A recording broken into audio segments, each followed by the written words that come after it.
न पूछो मुझसे कि मेरी मंजिल कहाँ है, न पूछो मुझसे मेरी मंजिल कहाँ है, अभी तो सफर का इरादा किया है। न हारूंगा उम्र भर, न हारूंगा उम्र भर, किसी से नहीं खुद से ये वादा किया है। हेलो फ्रेंड, मैं अक्षय कुमार टेंडवाल आप सभी का स्वागत करता हूँ आपके अपने यूट्यूब चैनल नर्सिंग पाठशाला पे। फ्रेंड, जब तक आप खुद से ये वादा नहीं करोगे कि मुझे मेरे टारगेट मेरे गोल तक पहुंचना है, तब तक आप अपनी मंजिल को प्राप्त नहीं कर सकते। तो पहले खुद से ये वादा करो कि मुझे मेरे टारगेट तक पहुंचना है, और उस टारगेट को अचीव कराने के लिए आपका नर्सिंग पाठशाला यूट्यूब चैनल आपके लिए हर टाइम तैयार है। फ्रेंड, जैसा कि आप सभी जानते हैं, अपन लोग राजस्थान शिक्षक की रिगार्डिंग अपनी तैयारी कर रहे थे, और उसी के अंदर भी अपन उन्हीं टॉपिक के ऊपर बात कर रहे थे जो टॉपिक आप लोगों के लिए इंपॉर्टेंट रहते हैं, जिनमें से 100% क्वेश्चन आने की संभावना बनी रहती है। तो आइए चलते हैं अपनी क्लास के अंदर। इससे पहले अपनी 2 क्लासेस हो चुकी है, तो आज की क्लास के अंदर अपन जो टॉपिक लेके आए हैं वो आपका लेके आए हैं growth and development. Growth and development में से क्वेश्चन है वो आप लोगों के लिए बन सकते हैं। तो यहाँ से भी अपन 0 लेवल से बात करेंगे। First of upon growth and development की डेफिनेशन के ऊपर बात करेंगे, उसके बाद अपन आगे चल देंगे। तो फर्स्ट डेफिनेशन क्या आ रही है? फर्स्ट डेफिनेशन आपकी ग्रोथ की डेफिनेशन आ रही है। ग्रोथ की डेफिनेशन क्या बोल रही है कि it is physical maturation of body resulting an increase size and shape of the body. Friend, मैं क्लास के साथ साथ ही आपको बताता रहूंगा कि क्या क्या क्वेश्चन यहाँ से बन सकते हैं। तो ये क्या कह रहा है? ग्रोथ का मतलब होता है physical maturation of the body, यानी बॉडी के ऑर्गन्स की साइज एंड शेप का बढ़ना ही क्या कहलाता है? ग्रोथ कहलाता है। तो यहां से जो क्वेश्चन निकल के आता है वो क्वेश्चन क्या बनता है कि फिजिकल मैच्योरेशन ऑफ बॉडी क्या कहलाएगा? फिजिकल मैच्योरेशन ऑफ बॉडी क्या कहलाएगा? तो आपका राइट आंसर क्या रहेगा? साहब इसको अपन क्या बोलेंगे? इसको अपन ग्रोथ बोलेंगे। देन नेक्स्ट क्वेश्चन बनता है कि बॉडी की साइज और शेप का इंक्रीज होना। बॉडी की साइज और शेप का इंक्रीज मतलब एक सेल है वो अपनी साइज में बढ़ रही है, इसको आप क्या बोलोगे? इसको आप बोलोगे ग्रोथ बोलने वाले हो। ठीक है फ्रेंड, तो इसको क्या बोलोगे? ग्रोथ बोलने वाले हो। नेक्स्ट आता है आपका डेवलपमेंट। नेक्स्ट क्वेश्चन जो बनता है वो डेवलपमेंट से बनता है। ग्रोथ से मैंने बता दिया आपको। नेक्स्ट ग्रोथ से एक और क्वेश्चन बनता है फ्रेंड, जो क्वांटिटेटिव डेवलपमेंट है। क्वांटिटेटिव क्या होता है? क्वांटिटेटिव मतलब किसके अंदर होगा? ग्रोथ के अंदर होगा या डेवलपमेंट में होगा? क्वांटिटेटिव आपके ग्रोथ के अंदर होता है, क्योंकि अपन इसको क्वांटिटी के अंदर मेजर कर सकते हैं। और आपका डेवलपमेंट क्या है? मैच्योरेशन ऑफ द फंक्शन, कि बॉडी के फंक्शन का मैच्योर होना क्या कहलाता है? आपका डेवलपमेंट कहलाता है। जो क्या आपका क्वालिटेटिव चेंज है बॉडी के अंदर। क्वालिटेटिव चेंज मतलब आपके हाथ पैरों का मूव करना, आपकी वॉइस का आना, आपके आईक्यू लेवल का बढ़ना, ये सारे किसके अंदर आते हैं? ये आपके डेवलपमेंट के अंदर, क्योंकि वो क्या आपकी क्वालिटी है। क्वालिटी होती है ना हर इंडिविजुअल की, तो वो क्वालिटेटिव डेवलपमेंट होता है, उसको क्या बोलते हैं? अपन डेवलपमेंट बोलते हैं। तो यहाँ से 2 क्वेश्चन आप लोगों ने कवर कर लिए, एक ग्रोथ से कवर कर लिया और एक डेवलपमेंट से आपने कवर कर लिया है। देन जो नेक्स्ट आता है वो आता है आपका वेट से। वेट से पिछली बार भी राजस्थान से में क्वेश्चन आप लोगों ने देखा है, पिछले भी वेट से क्वेश्चन आ चुका है। तो अपन मान सकते हैं कि वेट से या फिर अपने जो हाइट है, वेट है, हेड सर्कमफ्रेंस है, चेस्ट सर्कमफ्रेंस है, उनसे क्वेश्चन है वो आपका बन सकता है। तो पहला क्वेश्चन आपका जो बनता है वो बनता है वेट से। तो वेट की बात करें तो फर्स्ट आता है आपका नॉर्मल वेट। तो नॉर्मल वेट की बात करें तो नॉर्मल वेट होता है वो आता है आपका 3 kg। और क्या होता है? 3 kg होता है। और आपको अगर रेंज देके पूछा जाए तो 2.5 टू 3.5 kg आपका नॉर्मल वेट है वो आपको देखने को मिलेगा। कितना मिलेगा? 2.5 टू 3.5 kg है वो आपको नॉर्मल वेट है देखने को मिलेगा। आपको अगर रेंज दी जाए तो 2.5 टू 3.5, और अगर आपको डायरेक्ट पूछा जाए तो 3 kg आपका यहाँ पर राइट आंसर होने वाला है। कोई कोई बुक में 3.9 भी आपको देखने को मिलेगा, तो 3.9 भी अगर आपको मिलता है तो आप इस रेंज में देखने को कर सकते हो। ठीक है फ्रेंड। और देन नेक्स्ट क्वेश्चन आता है कि जो फर्स्ट 7 डेज होते हैं, यानी जो फर्स्ट वीक होता है बच्चे का, डिलीवरी से फर्स्ट वीक होता है, जो फर्स्ट 7 दिन होते हैं उसके अंदर बच्चे का 10% वेट है वो क्या होता है? लॉस होता है। 10% वेट क्या होता है? बच्चे का कम होता है। ठीक है फ्रेंड, जैसे लाइन मेंशन की हुई यहाँ पर, फर्स्ट 7 डेज 10% वेट क्या होता है? बच्चे का लॉस होता है, बच्चे का वेट है वो क्या होता है? कम हो जाता है। देन पूछा जा रहा है कि 6 मंथ की जन्म से 6 महीने तक, यानी बच्चा 6 महीने का हुआ है तब तक उसका वेट कितना हो जाएगा? डबल हो जाएगा। उसका वेट कितना हो जाएगा? 2 गुना हो जाएगा। यहां पर क्वेश्चन आपको ये देकर पूछा जा सकता है, क्वेश्चन आपसे पूछा जा सकता है कि भाई एक बच्चा है, क्वेश्चन क्या देगा कि एक बच्चा है, जन्म के समय उसका वेट 3 kg था, तो 6 मंथ के ऊपर उसका वेट है वो कितना हो जाएगा। तो अभी आप लोगों ने पढ़ा ना क्वेश्चन क्या है कि एक बच्चा है उसका जन्म के समय वेट कितना है 3 केजी है, तो उसका 6 महीने के ऊपर वेट कितना हो जाएगा। तो आपने भी पढ़ा है कि उसका वेट क्या होता है, जन्म के से 6 महीने के अंदर उसका वेट है वो दुगुना हो जाता है। तो उसका वेट कितना हो जाएगा 3 केजी था, उसका वेट कितना हो जाएगा, उसका वेट हो जाएगा 6 केजी। उसका वेट कितना हो जाएगा फ्रेंड, उसका वेट आपको 6 केजी है वो देखने को मिलेगा। तो ये चीज आपको याद रखनी है। मतलब क्या पढ़ा, एवरेज वेट की बात करें तो एवरेज वेट होता है वो 3 केजी होता है। रेंज की बात करें तो 2.5 टू 3.5 केजी आपको देखने को मिलेगा। स्टार्टिंग के 7 जो दिन होते हैं उसके अंदर वेट है वो 10% कम होता है। फिर जब 6 महीने का बच्चा होगा तो उसका वेट है वो क्या हो जाएगा, बर्थ वेट का डबल हो जाएगा। जैसे मैंने अभी क्वेश्चन लिखा कि 3 केजी का है तो उसका वेट कितना हो जाएगा, तो उसका वेट हो जाएगा 6 केजी है वो हो जाएगा।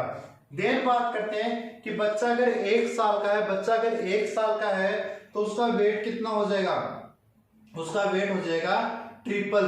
बर्थ वेट का वेट कितना हो जाएगा, ट्रिपल हो जाएगा। यानी यही क्वेश्चन लेके चले कि एक बच्चा उसका जन्म के समय वेट 3 केजी था तो 1 साल के ऊपर कितना हो जाएगा, तो ट्रिपल यानी 3 इंटू 3 कितना हो गया 9 हो गया। तो इसका वेट कितना हो जाएगा 9 केजी है वो आपको देखने को मिलेगा। तो यहाँ पर आप लोगों को क्लियर हो गया होगा कि बच्चे का जो नॉर्मल वेट होता है वो 3 केजी होता है। एवरेज की बात करें तो 2.5 टू 3.5 केजी होता है। स्टार्टिंग के 7 दिन होते हैं उसके अंदर वेट 10% कम होता है। फिर 6 महीने का होता है तो वेट उसका बर्थ वेट का दुगुना हो जाता है। और 1 साल का होता है तो उसका वेट है वो क्या हो जाता है, ट्रिपल हो जाता है, यानी 3 गुना हो जाता है। क्लियर है। देन बात करते हैं हाइट की।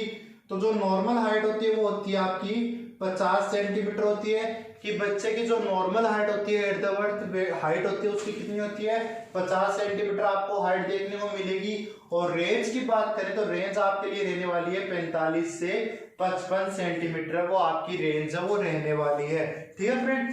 देन बात करें कि जब बच्चा 1 साल का होता है तो उसकी हाइट है वो 50% इंक्रीज हो जाती है बर्थ हाइट की। कितनी हो जाती है 50% इंक्रीज हो जाती है बर्थ हाइट की। कहने का मतलब ये है, क्वेश्चन लेके चले अपन एक, तो क्वेश्चन ये पूछते हैं, जैसे मान लो अपन क्वेश्चन लेके चले, क्वेश्चन पूछ रहा है कि भाई एक बच्चा है जिसकी हाइट जन्म के समय 50 सेंटीमीटर थी तो उसकी हाइट 1 ईयर पर कितनी हो जाएगी। तो आपका आंसर कमेंट करें कि एक बच्चा है जिसकी हाइट जन्म के समय 50 सेंटीमीटर थी तो उसकी हाइट है वो 1 साल पर कितनी हो जाएगी। तो अभी आप लोगों ने पढ़ा है कि हाइट जन्म की हाइट की 1 साल के ऊपर 50% इंक्रीज हो जाती है। तो हाइट कितनी है एट द बर्थ 50 सेंटीमीटर, तो 50 सेंटीमीटर की 25% कितनी होगी, सॉरी 50% कितनी होगी, तो 50% होगी उसकी 25 सेंटीमीटर। तो उसकी हाइट कितनी हो जाएगी, 50 में 25 और मिला दो कितनी हो जाएगी 75 सेंटीमीटर। तो उसकी 1 साल के अंदर उसकी हाइट कितनी हो जाएगी 75 सेंटीमीटर आपको देखने को मिलेगी। और जो वेट था वो 6 महीने के ऊपर कितना हो रहा था, डबल हो रहा था। और 1 साल पर कितना हो रहा था, ट्रिपल हो रहा था बर्थ वेट का। और हाइट है वो 1 साल पर कितनी हो रही है 50% इंक्रीज हो रही है। आया आप सभी को समझ में। देन आगे अगर बात करें तो आगे ये कह रहा है कि 4 साल पर हाइट क्या हो जाएगी, उसकी डबल हो जाएगी। यानी उसकी बर्थ हाइट थी उसकी क्या हो जाएगी, डबल हाइट आपको देखने को मिलेगी। कहने का मतलब यही क्वेश्चन अपन ले लेते हैं। क्वेश्चन क्या बोल रहा है कि उसकी हाइट 50 सेंटीमीटर है तो 4 साल पर उसकी हाइट कितनी हो जाएगी, तो कितनी हो जाएगी 100 सेंटीमीटर उसकी हाइट हो जाएगी। क्वेश्चन ऐसे भी पूछा जा सकता है कि एक बच्चा है उसकी बर्थ हाइट है उसकी हाइट पर डबल कब हो जाती है, तो आप बोलोगे साहब 4 साल पे हो जाती है। 50% कब होती है, 1 साल पे होती है। बर्थ वेट है वो डबल कब हो जाता है, तो आप बोलोगे साहब 6 महीने पर हो जाता है। ट्रिपल कब होता है साहब 1 साल पर ट्रिपल हो जाता है। नॉर्मल कितना होता है 3 केजी होता है। नॉर्मल हाइट कितनी होती है 50 सेंटीमीटर होती है। रेंज की बात तो 45 से 50 सेंटीमीटर होती है। सभी को क्लियर हुआ, हाइट और वेट सभी को क्लियर हुआ। क्लियर हुआ तो कमेंट जरूर करें फ्रेंड, और नए हो तो चैनल को सब्सक्राइब जरूर कर ले जिससे मेरे को भी पता चले कि आप लोगों को समझ में आ रहा है कि नहीं आ रहा है। ठीक है फ्रेंड। देन नेक्स्ट अगर अपन बात करें तो नेक्स्ट जो क्वेश्चन आ रहा है वो आ रहा है आपके हेड सर्कमफ्रेंस से। तो हेड सर्कमफ्रेंस का जो फर्स्ट क्वेश्चन है वो क्या आ रहा है कि नॉर्मल हेड सर्कमफ्रेंस है वो कितना होता है। तो नॉर्मल हेड सर्कमफ्रेंस कितना होता है फ्रेंड, नॉर्मल हेड सर्कमफ्रेंस होता है 33 to 35 सेंटीमीटर, मतलब 33 से 35 सेंटीमीटर वो क्या होता है, नॉर्मल हेड सर्कमफ्रेंस होता है। 33 से 35 सेंटीमीटर नॉर्मल हेड सर्कमफ्रेंस आपको देखने को मिलेगा। देन नेक्स्ट क्वेश्चन आ रहा है chest circumference. Chest circumference normal कितना होता है, 31 से 33 सेंटीमीटर नॉर्मल चेस्ट सर्कमफ्रेंस है वो आपको देखने को मिलेगा। नेक्स्ट यहाँ से जो मोस्ट एंड इंपॉर्टेंट क्वेश्चन बनता है वो बनता है आपका ये क्वेश्चन जो नोट लगा के लिखा हुआ है ये आपका मोस्ट ऑफ इंपॉर्टेंट क्वेश्चन है। ये क्या कह रहा है, head circumference and chest circumference is equal at 1 year, कि 1 साल के ऊपर आपका जो चेस्ट सर्कमफ्रेंस है बच्चे का और हेड सर्कमफ्रेंस है वो क्या हो जाते हैं, इक्वल हो जाते हैं। क्वेश्चन आ सकता है कि बच्चे का हेड सर्कमफ्रेंस और चेस्ट सर्कमफ्रेंस दोनों इक्वल कब हो जाते हैं, तो आपका राइट आंसर रहेगा साहब जो 1 साल के ऊपर ये क्या हो जाते हैं, इक्वल हो जाते हैं। वैसे नॉर्मल हेड सर्कमफ्रेंस कितना होता है, 33 से 35 सेंटीमीटर होता है। चेस्ट सर्कमफ्रेंस होता है 31 से 33 सेंटीमीटर। याद रखना जो हेड सर्कमफ्रेंस होता है वो चेस्ट सर्कमफ्रेंस से एट द ब्रेथ है, एक द ब्रेथ टाइम है डिलीवरी के समय बच्चे का हेड सर्कमफ्रेंस ज्यादा होता है, चेस्ट सर्कमफ्रेंस वो कम होता है। और इक्वल कब हो जाते हैं, इक्वल दोनों हो जाते हैं 1 साल के ऊपर। हुआ समझ में आया। देन नेक्स्ट अगर बात करें तो नेक्स्ट क्या आ रहा है, नेक्स्ट आपका आ रहा है मिड अपर आर्म सर्कमफ्रेंस। क्या आ रहा है, mid upper arm circumference at birth कितना होता है, 9 to 11 सेंटीमीटर होता है। एट द बर्थ कितना होता है, 9 to 11 सेंटीमीटर होता है।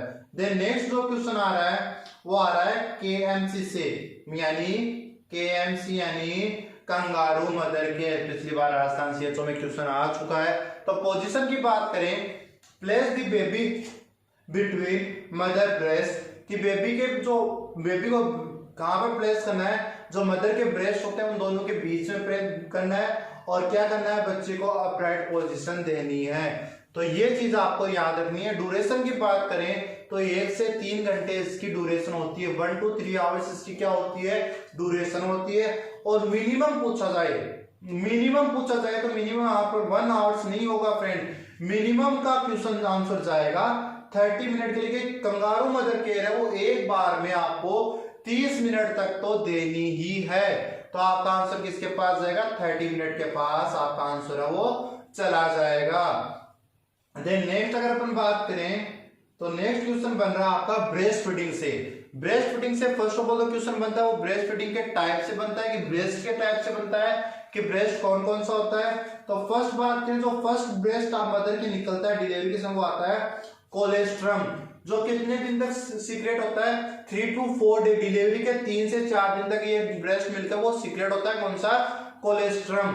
कलर की बात करें तो येलोइश कलर का होता है और थिक होता है, येलोइश कलर का होता है और थिक होता है। उसके अंदर सारी इम्यूनोग्लोबिन वो प्रेजेंट होती है, बेबी के लिए इम्यून पावर का काम करता है ये, ठीक है। फिर नेक्स्ट जो मिल्क आता है वो आता है आपका ट्रांजिशनल मिल्क, जो 4th डे सीक्रेट होता है। अगर पूछा जाए ट्रांजिशनल मिल्क सीक्रेट कब होता है तो आंसर रहेगा 4th डे। और कितने दिनों तक सीक्रेट होता है तो 10 से 14 दिन तक, यानी 10 से 14 दिन तक ये सीक्रेट होता है, मतलब 4th डे पे सीक्रेट होगा, उससे 10 से 14 दिन तक ये क्या होगा, सीक्रेट होगा। थिनर होता है, लाइटर इन कलर, थिनर होता है, कलर में क्या होता है, लाइट होता है। देन बात करें मेच्योर मिल्क की, तो मेच्योर मिल्क है वो डिलीवरी के 2 वीक बाद में सीक्रेट होता है, डिलीवरी के 2 वीक बाद में आपका जो मेच्योर मिल्क है वो सीक्रेट होता है। और कलर में जो इसकी अपीयरेंस होता है थिनर होता है। और प्री टर्म मिल्क की बात करें तो जब डिलीवरी प्री टर्म डिलीवरी के बच्चा प्री टर्म डिलीवर हुआ है तो उस समय जो मिल्क सीक्रेट होगा उसको प्री टर्म मिल्क अपन कहेंगे। 4 मिल्क की बात करें तो 4 मिल्क होता है at the start of feeding, कि बच्चा जब फीडिंग स्टार्ट करता है तो उस समय जो मिल्क आएगा उसको बोलेंगे अपन 4 मिल्क, ठीक है। और इसके अंदर ज्यादा क्या होता है, वाटरी कलर होता है, वाटरी होता है ये ज्यादा। और हिंद मिल्क की बात करें तो हिंद मिल्क होता है at the end of the feeding, मतलब कहना मतलब जब बच्चा ने फीडिंग स्टार्ट की तो कौन सा मिल्क आएगा, आपका फोर मिल्क आएगा। फिर जब फोर मिल्क के थोड़ी देर बाद में 5 से 7 मिनट बाद में आपका कौन सा मिल्क आ जाएगा, हिंद मिल्क आ जाएगा, जिसके अंदर थिक होता है वो।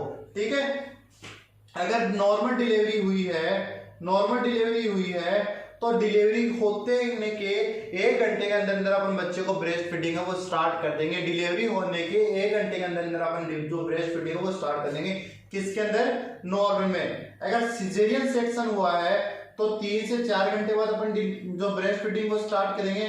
और मदर को जब मदर ब्रेस्ट फीडिंग करा रही है तो मदर को 500 कैलोरी एक्स्ट्रा नीड होती है, 500 कैलोरी की एक्स्ट्रा नीड होती है फीडिंग के समय। ठीक है फ्रेंड, और एक दिन के अंदर जो ब्रेस्ट मिल्क सीक्रेट होता है वो 500 से 600 ml per day breast milk वो सीक्रेट होता है। तो ये अपनी क्लास थी। आई होप आप लोगों को आज क्लास अच्छी लगी होगी। क्लास अच्छी लगी तो क्लास को लाइक करें, चैनल पे नहीं तो चैनल को सब्सक्राइब जरूर करें। Thank you.